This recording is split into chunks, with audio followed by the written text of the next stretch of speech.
Yun mga par, Saturday po ngayon at payday po ng tropa, ano po. So i-update ulit natin itong mga project natin mga idol. Sawmill and then nagbitin project, ano po. So dito mga idol ay tapos na dito yung sa floor tiles, ano po. So nagsimula na kami dito sa mga CR, ano po. Yan, so ito po yung sa CR sa master's bedroom, ano po. So tapos na po ito. Yung diskarte sana namin dito mga idol ay nakadrop. Dadrop na lang sana kami dyan ng at least 2 inches dito sa may shower area, ano po. So hindi po naging applicable yun mga idol dahil mataas po dito sa sa part po ng CR. Hindi po nung nagbuo sila ng flooring, hindi sila nag-drop dito sa may dito sa may CR. So hindi naman natin binakbak yun mga idol. Nag-drop na lang tayo sa mga part po ng floor tray, ano po. So bali dalawa yung floor tray nito doon saka ito. So tatanungin na lang natin mga idol kung maglalagay tayo ng tambak para doon sa enclosure po, no? So may enclosure po ito ng shower and then ng TNBR po o yung water closet niya. Yan. So kahit hindi naman maglagay ng tambak dyan mga idol, sabagat may frame naman yung sa sliding ng enclosure kung halimbawa lang. Then ito re-retouch na ito, swing po ito na salamin. Yan, palitado na lang po ito. Then sa wall nito mga idol, hindi pa naman kasali sana ito sa kontrata, ano po. So dito ako na-aburido mga idol, hindi ako makapag-finish ng aming kisame. Hindi naman totally naka-finish na talaga ito, ano mga idol. So pinahinto ko muna noon itong finishing ng aming kisame dahil sa alikabok, and then yung mga kailangang i-grind po dito sa walling, napakarami po nito. So ito yung sample lang ito mga idol. Sa previous vlog ko may mga dinitalye na rin ako dito, ukol dito sa palitado. So dito mga idol, na grind na po dito sa gilid nya. Ito yung problema ko na isa, so pinaayos ko na lang ito yung tungtong sa walling, mga idol, dahil hindi talaga maayos yung salubungan ng kanto ng poste at ng pader o ng walling nya.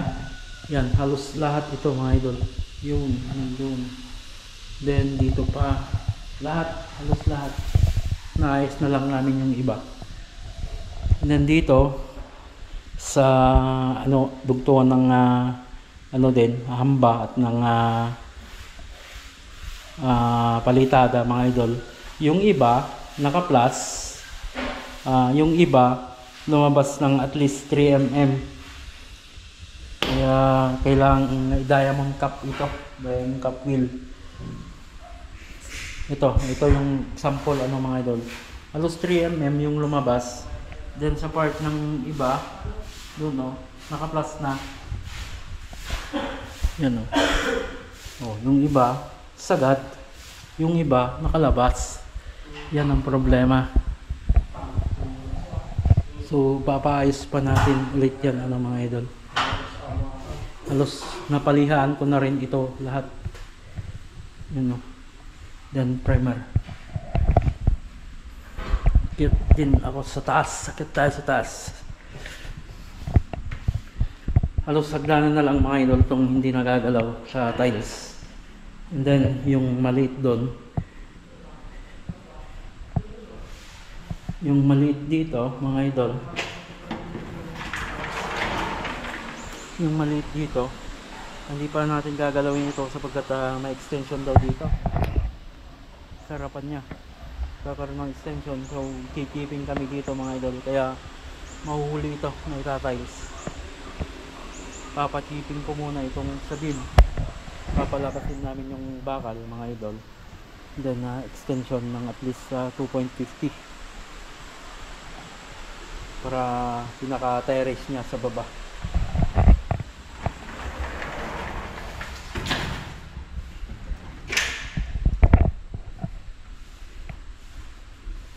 Then yung nangyari sa baba mga idol ay ganun din po ano yung nangyari dito sa taas. Yan. Halos mas manipis pa dito sa taas mga idol. Dito sa loob ng CR I mean. Halos mas matimis pa dito sa loob ng CR kaysa dito. So yung ginamit namin dito mga idol ay na paraan is wet pack method. Yun lang pwede nating gamitin dito. Basta yung hollow. Basta CR mga idol na second floor. Wet pack yan. Dalawa din yung nilagay kong ano. Floor drain nito. Then tatanungin natin kung tatambak tayo dyan. So ito yung naman yung kulay ng ano, second floor na banyo. Common CR.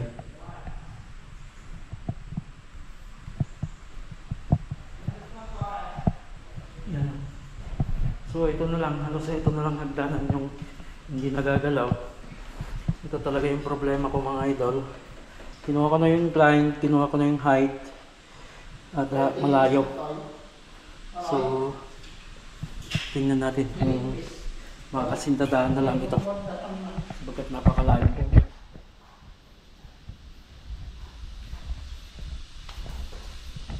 Then dito sa labas mga idol yung extension nito mga idol ay na-order ko na po yung yero nito. Then nasimulan ko na yung sa common CR, although wala pa yung ano yung hamba. So part ng hamba mga idol, hindi ko pa naman sinimulan ito. And then yung sa tiles po ay kaparehas po ng sa CR ng second floor. So i-order na natin yung hamba nito para may kabit na rin. Ayan.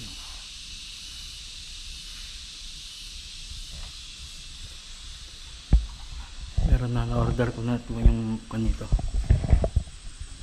sa roofing niya, yung yero.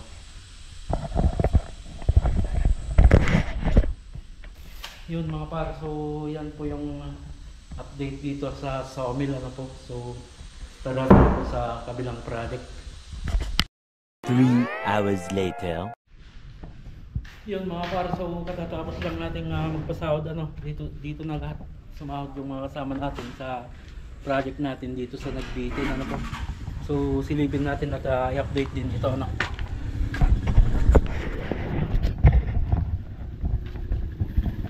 Yan yung pinaka-canopy dito sa baba mga idol. Tapos na ito, and then yung slab po ng entrance door nabuhusan na po ito. Then sa palitada mga idol ay nandito na sila sa labas ano po. Ito na. So sa estimate natin ito mga idol, hindi naman na siguro aabutin ito ng ano ng 1 week pa sa palitada. Additional tayo ng kasama nating mason dito on Monday para matapos agad dito sa pinaka ano dahil nag-uulan na. Yan o. So halos tapos na rin dito sa loob ng second floor ano po.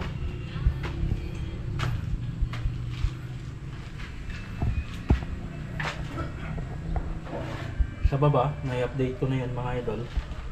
Tapos na rin po yung sa palitada sa loob. Labas na lang po lahat. Then yung dito, yung sa canopy po nito.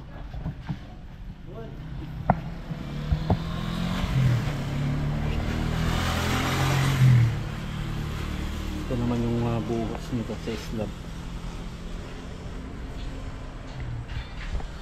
Ayos. Yan dito mga idol, maganda yung kakalabasan nito.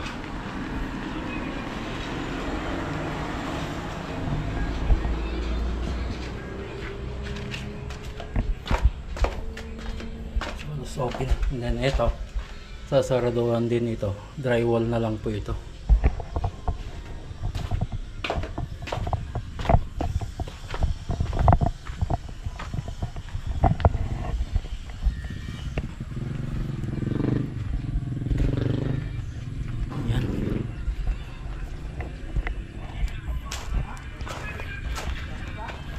ayos.